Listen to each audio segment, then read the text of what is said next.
ओडिशारे वर्तमान 133टी शीतल भंडार अच्छी किंतु दुखर कथा ता भर मात्र 35टी कार्यक्षम 98टी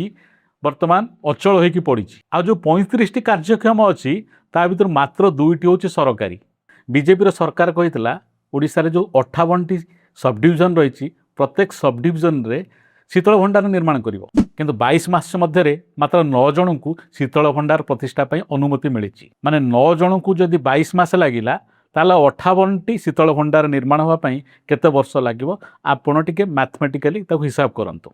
ये जो 58टी शीतल भंडार निर्माण हम से राज्य सरकार मात्र 252 कोटी टंका आवंटन करिसंती।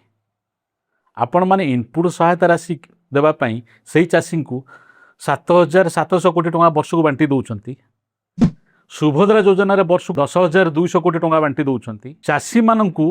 से भाई सीएम किसान रे वर्ष को 2,002 कोटी टंका बांटी दौरान किंतु शीतल भंडार निर्माण पाई मात्र 252 कोटी पुणी 5 वर्ष रे